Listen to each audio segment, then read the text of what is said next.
Hello, welcome back to my YouTube channel Yana Loka Kannada Vlogs.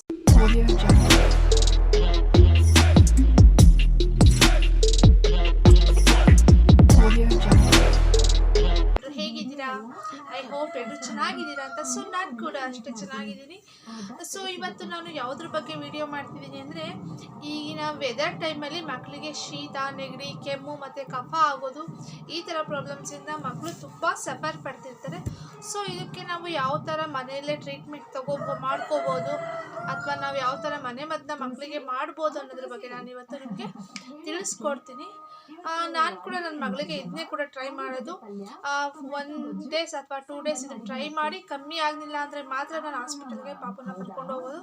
ಅದು ಬಿಟ್ಟರೆ ಪಾಪುಗೆ ಕೆಮ್ಮಾಯಿತು, ಶೀತ ಆಯಿತು ಅಂತ ಅವಾಗಲೇ ನಾನು ಯಾವತ್ತೂ ಹಾಸ್ಪಿಟಲ್ಗೆ ಪಾಪುನ ಕರ್ಕೊಂಡು ಹೋಗಿಲ್ಲ.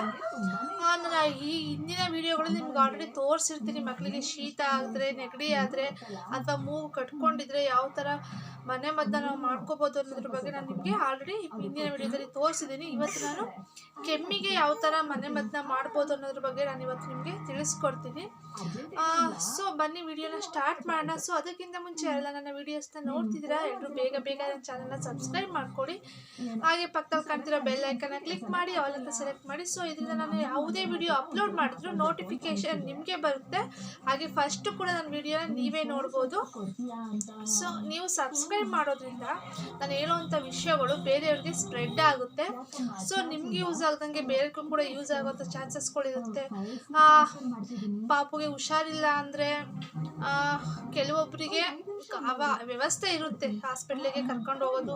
ಪಾಪುಗೆ ಏನಾದ್ರು ಹುಷಾರಿಲ್ಲ ತಕ್ಷಣ ಕರ್ಕೊಂಡು ಹೋಗೋದು. ಆದರೆ ಕೆಲವೊಬ್ಬರಿಗೆ ತಕ್ಷಣ ಪಾಪುಗೆ ಹುಷಾರಿಲ್ಲ ಅಂದರೆ ಕರ್ಕೊಂಡು ಹೋಗುವಂಥ ಸ್ಥಿತಿಲಿ ಅವ್ರು ಇರೋದಿಲ್ಲ. ಸೊ ಅವ್ರಿಗೂ ಕೂಡ ಹೆಲ್ಪ್ ಆಗುತ್ತೆ ಅನ್ನೋದು ಕಾರಣದಿಂದ ನಿಮ್ಮನ್ನ ಸಬ್ಸ್ಕ್ರೈಬ್ ಮಾಡಿ ಅಂತ ನಾನು ಕೇಳ್ಕೊತಿದ್ದೀನಿ.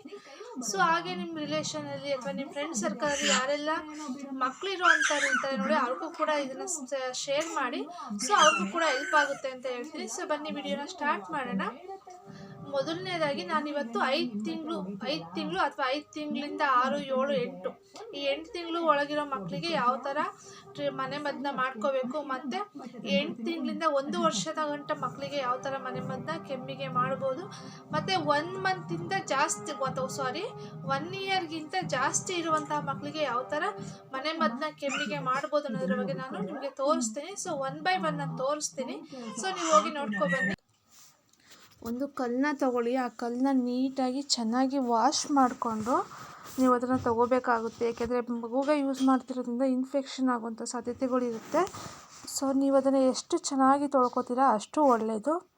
ನೀಟಾಗಿ ತೊಳೆದ ನಂತರ ಆ ಕಲ್ಲನ್ನ ಆರಿಸ್ಕೊಂಡು ಇಟ್ಕೊಳ್ಳಿ ಒಣಗಿಸಿ. ನೆಕ್ಸ್ಟ್ ಅದಕ್ಕೆ 2 ಅಥವಾ 3 ಡ್ರಾಪ್ಸ್ನಷ್ಟು ಹಾಲನ್ನ ಹಾಕ್ಕೊಳ್ಳಿ. ಬ್ರೀಸ್ಟ್ ಮಿಲ್ಕ್ ಹಾಕ್ಕೊಂಡ್ರೂ ಕೂಡ ಒಳ್ಳೆಯದು, ಇಲ್ಲ ಅಂದರೆ ನಾರ್ಮಲ್ ಹಾಲನ್ನ ನೀವು ಯೂಸ್ ಮಾಡ್ಬೋದು. ನೆಕ್ಸ್ಟ್ ಅದಕ್ಕೆ ಕಾಳು ಮೆಣಸನ್ನ ತೊಗೊಂಡು ಅದನ್ನು ನೀಟಾಗಿ ಹಾಲಿನ ಜೊತೆ ಮಿಕ್ಸ್ ಆಗೋ ಹಾಗೆ ನೀವು ಉಜ್ಜಬೇಕಾಗುತ್ತೆ. ಅದು ಒಂದು ಸ್ವಲ್ಪ ಪೇಸ್ಟ್ ಥರ ಆಗುತ್ತೆ. ಸೊ ಈ ಗಂಧ ತೆಗಿಬೇಕಾದ್ರೆ ಯಾವ ಥರ ನಾವು ಮಾಡ್ತೀವಿ, ಸೊ ಅದೇ ಥರ ಕೂಡ ನೀವು ಆ ಮೆಣಸನ್ನು ಹಾಲಿನ ಜೊತೆ ಚೆನ್ನಾಗಿ ಉಜ್ಜಬೇಕಾಗುತ್ತೆ. ಆವಾಗ ಅದು ವೈಟ್ ಕಲರ್ ಹಾಲಿದ್ದು ಕಲರ್ ಚೇಂಜ್ ಆಗುತ್ತೆ, ಸ್ವಲ್ಪ ಒಂಥರ ಬ್ಲ್ಯಾಕಿಶ್ ಆಗಿ ಬರುತ್ತೆ. ಸೊ ಅದಾದ ನಂತರ ಬೆಳ್ಳುಳ್ಳಿನ ತೊಗೊಳ್ಳಿ. ಬೆಳ್ಳುಳ್ಳಿ ಚಿಕ್ಕದು ತೊಗೊಂಡ್ರೆ ಒಂದು ಚಿಕ್ಕ ಇಕ್ಕಳು ಬೆಳ್ಳುಳ್ಳಿ ಆಗುತ್ತೆ. ನಾನು ದಪ್ಪ ಇಕ್ಕಳು ಬೆಳ್ಳುಳ್ಳಿ ತಗೊಂಡಿನಿ. ಅದನ್ನು ಸ್ವಲ್ಪ ಒಂದು 1/4 ಭಾಗದಷ್ಟು ಮಾತ್ರ ನಾನು ಅದನ್ನು ಯೂಸ್ ಮಾಡ್ತೀನಿ. ಅದನ್ನು ನೀಟಾಗಿ ಸಿಪ್ಪೆ ತೆಗೆದು ಇಟ್ಕೊಳ್ಳಿ. ನಾನು ಈಗ ಸಿಪ್ಪೆ ತೆಗಿತಾ ಇದ್ದೀನಿ. ಆ ಸಿಪ್ಪೆ ತೆಗೆದಂತಹ ಬೆಳ್ಳುಳ್ಳಿಯನ್ನು ನೀಟಾಗಿ ಅದ್ರ ಜೊತೆ ಪೇಸ್ಟ್ ಆಗೋ ಥರ ಉಜ್ಜಬೇಕಾಗುತ್ತೆ ಕಲ್ಲೊಳಗೆ.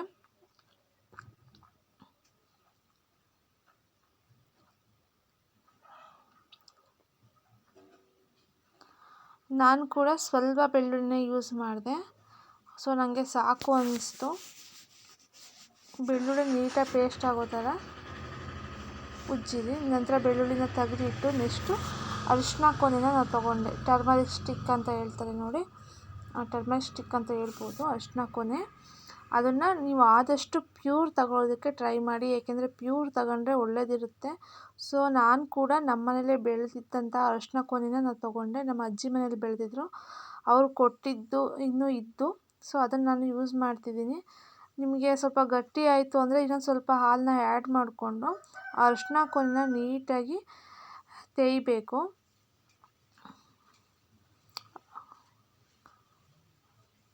ನನಗೆ ಸಾಕು ಅನ್ನಿಸ್ತು. ಈಗ ಅದನ್ನು ನೀಟಾಗಿ ಒಂದು ಸ್ಪೂನ್ ಅಥವಾ ಒಳ್ಳೆ ಏನಾದರೂ ತಗೊಂಡು ಆ ಮಾಡಿರುವಂಥ ಪೇಸ್ಟ್ ಏನಿರುತ್ತೆ ಅದನ್ನು ಅದಕ್ಕೆ ಹಾಕ್ಕೊಳ್ಳಿ. ನಾನು ಸ್ಪೂನ್ಗೆ ಅದನ್ನು ಹಾಕ್ಕೋತಿದ್ದೀನಿ. ಇದಂತೂ 5 ತಿಂಗಳು ಮಕ್ಕಳಿಗೆ ತುಂಬ ಒಳ್ಳೆಯ ಮನೆಮದ್ದು ಅಂತಲೇ ಹೇಳ್ಬೋದು. ಇದು ಸ್ವಲ್ಪ ಖಾರ ಇರುತ್ತೆ ನೋಡಿ, ಮಕ್ಕಳಿಗೆ ಕೆಮ್ಮು ಅಥವಾ ಈ ಕಫ ಏನು ಕಟ್ಟಿರುತ್ತೆ ಅದು ಬೇಗ ಮಗುವಿಗೆ ಕಮ್ಮಿ ಆಗುತ್ತೆ. ಅದಕ್ಕೆ ಸ್ವಲ್ಪ ಇನ್ನೊಂದು 2 ಹನಿಯಷ್ಟು ಹಾಲನ್ನ ಆ್ಯಡ್ ಮಾಡಿಕೊಂಡು ನೀಟಾಗಿ ಮಿಕ್ಸ್ ಮಾಡಿ ಪಾಪುಗೆ ಕುಡಿಸಿ. ಇದರಿಂದ ಮಕ್ಕಳಿಗೆ ಕೆಮ್ಮು ಏನಿರುತ್ತೆ ನೋಡಿ ಅದು ಕಮ್ಮಿ ಆಗುತ್ತೆ. ನೀವು ನೋಡ್ತಿರ್ಬೋದು ನಾನು ಯಾವ ಥರ ಮಾಡಿದ್ದೀನಿ ಅಂತ. ನೀಟಾಗಿ ಮಿಕ್ಸ್ ಮಾಡಿ ಅದನ್ನು ನೋಡಿ, ಇಷ್ಟು ಬಂದರೆ ಸಾಕು. ಇಲ್ಲ ನೀವು ಹಾಲಿನ ಸ್ವಲ್ಪ ಕಮ್ಮಿ ಹಾಕ್ಕೊಂಡು ಇನ್ನೂ ಸ್ವಲ್ಪ ಕಮ್ಮಿನೇ ಮಾಡಿಕೊಂಡ್ರೆ ಇನ್ನೂ ಪವರ್ ಜಾಸ್ತಿ ಇರುತ್ತೆ ಅದು ಔಷಧಿದು.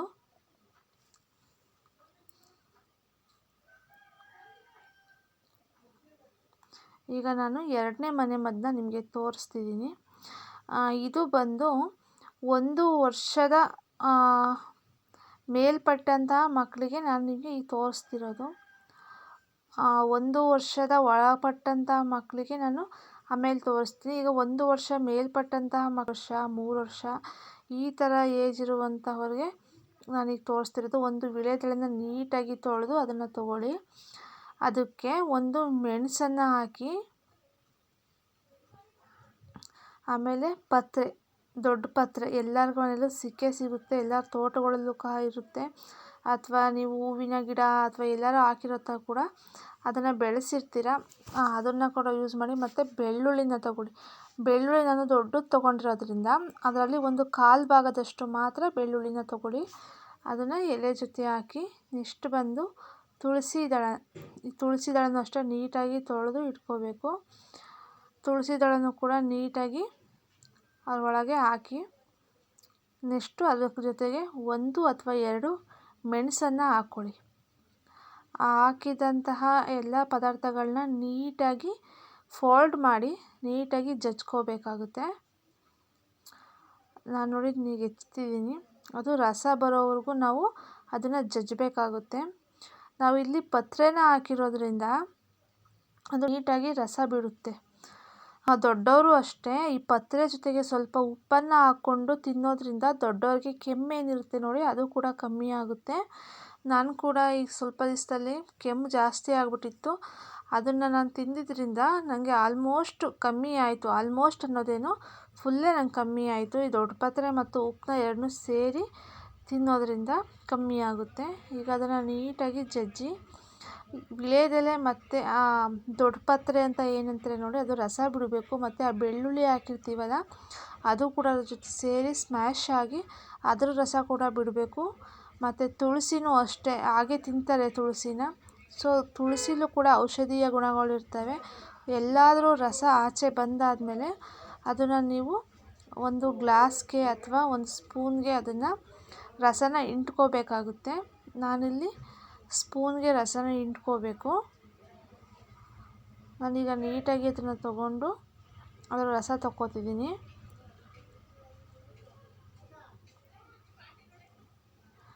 ನಿಮಗೆ ಇನ್ನೊಂದು ಸ್ವಲ್ಪ ಜಾಸ್ತಿ ಕ್ವಾಂಟಿಟಿ ಬೇಕು ಅಂದರೆ ಸ್ವಲ್ಪ ಅದಕ್ಕೆ ನೀರು ಆ್ಯಡ್ ಮಾಡಿ ಮತ್ತೆ ಅದನ್ನು ಇನ್ನೊಂದು ಸ್ವಲ್ಪ ಜಜ್ಜಿ ಅದರ ರಸ ತಕ್ಕೊಳ್ಳಿ. ಇಲ್ಲಾಂದರೆ ನಾವು ಏನು ಇಂಗ್ರೀಡಿಯೆಂಟ್ಸ್ನ ಬಳಸಿರ್ತೀವಿ ನೋಡಿ ಅದನ್ನು 2 ಕ್ವಾಂಟಿಟಿ ಜಾಸ್ತಿ ಮಾಡಿಕೊಂಡ್ರೆ ನಿಮಗೆ ಹೆಚ್ಚು ರಸ ಸಿಗುತ್ತೆ.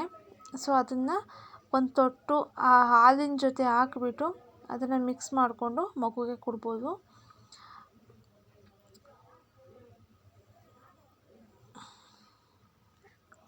ನೆಕ್ಸ್ಟ್ ಈಗ ನಾನು ದೊಡ್ಡ ವರ್ಷದಿಂದ 1 ವರ್ಷದ ಮಕ್ಕಳಿಗೆ ಯಾವ ಥರ ಕೊಡಬೇಕು ಅನ್ನೋದನ್ನು ನಾನು ತೋರಿಸ್ತೀನಿ. ಒಂದು 8 ತಿಂಗಳಿಂದ 1 ವರ್ಷ ಅಥವಾ 1.5 ವರ್ಷದವರೆಗೂ ಈ ಔಷಧಿನ ಕೊಡ್ಬೋದು. ಒಂದು ವೀಳ್ಯದೆಲೆನ ನೀಟಾಗಿ ತೊಳೆದು ನೆಕ್ಸ್ಟ್ ಅದಕ್ಕೆ ದೊಡ್ಡ ಪಾತ್ರೆನ ತೊಗೊಳ್ಳಿ. ನೆಕ್ಸ್ಟ್ ಇದು ತುಂಬೆ ಸೊಪ್ಪು, ಎಲ್ಲರದು ಹೊಲದಲ್ಲಿ ಸಿಗುತ್ತೆ ಈ ಸೊಪ್ಪು, ಎಲ್ಲ ನೋಡಿರ್ತಾರೆ ತುಂಬೆ ಹೂವಿನ ಸೊಪ್ಪು ಅಂತ. ಆ ಗಿಡದ ಎಲೆಗಳನ್ನ ತೊಗೊಂಡು ನೀಟಾಗಿ ತೊಳೆದು ಇಟ್ಕೊಳ್ಳಿ. ಅದಂತೂ ಕೆಮ್ಮಿಗೆ ರಾಮಬಾಣ ಅಂತಲೇ ಹೇಳ್ಬೋದು. ನೆಕ್ಸ್ಟ್ ಒಂದು 1/4 ಭಾಗದಷ್ಟು ಬೆಳ್ಳುಳ್ಳಿ ಮತ್ತು 1 ಅಥವಾ 2 ಮೆಣಸು, ಅದನ್ನು ನೀಟಾಗಿ ಜಜ್ಕೋಬೇಕು. ನೀಟಾಗಿ ಫೋಲ್ಡ್ ಮಾಡಿ ನೀಟಾಗಿ ಜಜ್ಕೊಳ್ಳಿ. ನಾನು ಆಗಲೇ ಹೇಳ್ದಂಗೆ ಈ ಮಗುಗೆ ಮಾಡ್ತಿರೋದ್ರಿಂದ ನಾವು ಯಾವ ವಸ್ತುನ ಬಳಸ್ತಿರ್ತೀವಿ ಮಾಡೋದಕ್ಕೆ ಅದನ್ನು ನೀಟಾಗಿ ಇಟ್ಕೊಳ್ಳೋದು ತುಂಬ ಮುಖ್ಯ ಆಗುತ್ತೆ. ಸೊ ಆದಷ್ಟು ಎಲ್ಲನೂ ಕ್ಲೀನಾಗಿ ಇಟ್ಕೊಳ್ಳೋದಕ್ಕೆ ಪ್ರಯತ್ನ ಪಡಿ.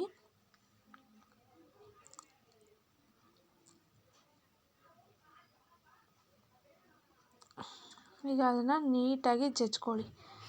ಎಲ್ಲದು ಏನು ಹಾಕಿರ್ತೀವಿ ಪದಾರ್ಥಗಳು ನೋಡಿ ಅದೆಲ್ಲ ರಸ ನೀಟಾಗಿ ಬಿಡಬೇಕು.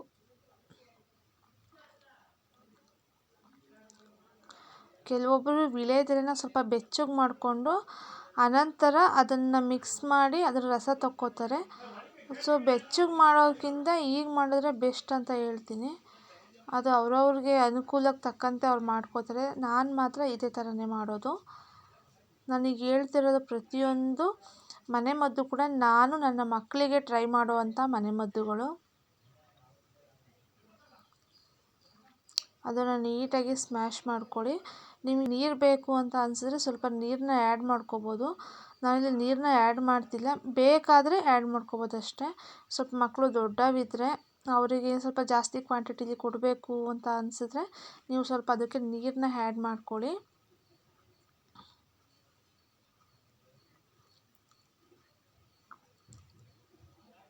ನೀಟಾಗಿ ಜಜ್ಜಿ ಆದಮೇಲೆ ಅದನ್ನು ಒಂದು ಗ್ಲಾಸ್ ಅಥವಾ ಒಂದು ಚಮಚಕ್ಕೆ ಅದನ್ನು ತಗೋಬೇಕು. ನಾನೀಗ ಅದನ್ನು ಚಮಚಕ್ಕೆ ಹಾಕೋತಿದ್ದೀನಿ.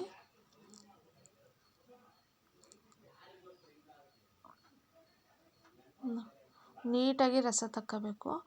ನೀವು ಇನ್ನೂ ಜಾಸ್ತಿ ಬೇಕು ಅಂದರೆ ನಾನು ಆಗಲೇ ಹೇಳ್ದಂಗೆ ಇನ್ನು ಸ್ವಲ್ಪ ನೀರನ್ನ ಆ್ಯಡ್ ಮಾಡಿಕೊಂಡು ಆ ಸೊಪ್ಪು ಅಥವಾ ಅದೇನಿದೆ ಮಿಶ್ರಣ ಅದಕ್ಕೆ ಇನ್ನೊಂದು ಸ್ವಲ್ಪ ನೀರು ಹಾಕ್ಕೊಂಡು ಜಜ್ಜಿ ಮತ್ತು ಅದನ್ನು ರಸ ಹಿಂಡ್ಕೊಳ್ಳಿ.